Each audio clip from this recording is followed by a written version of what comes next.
नमस्कार, प्रणाम। मैं आप लोगों को हँसी मज़ाक वाले गीत सुना रही हूँ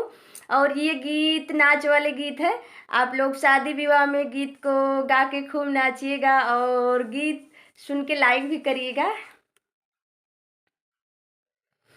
सैया टूट गइल कमर कर धनिया ना, सैया टूट गइल कमर कर धनिया ना, कर धनिया ना, कर धनिया ना, कर धनिया ना, कर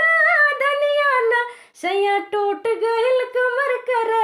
धनिया ना, सैया टूट गइल कमर कर धनिया ना।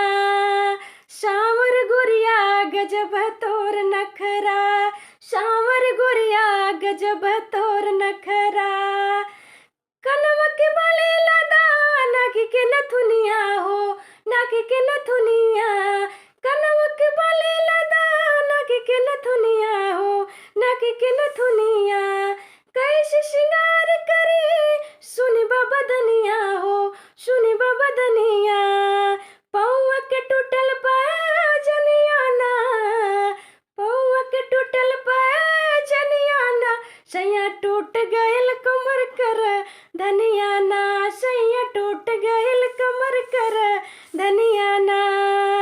सड़िया लिया दा हो हम सतरंगवा हो, हम सतरंगवा, सड़िया लिया दा सैया हम सतरंगवा हो, हम सतरंगवा, तुहरी कमाई ना बट कोनो कमवा हो, बट कम कमवा, तुहरी कमाई ना बट कोनो कमवा हो, बट कोनो कमवा, पूरन भइल रामनिया ना, पूरन भइल रामनिया ना, सैया टूट गइल कमर कर धनिया ना, सैया टूट गइल कमर कर धनिया ना। टोल परोसन के बट गुगुरदार हो, बट गुगुरदार हो, हमरे पड़ोसन के बट गुगुरदार हो, बट गुगुरदार हो, हमारे पड़ोसन के बट गुगुरदार हो, बट गुगुरदार हो, हमारा तो सैया टूटा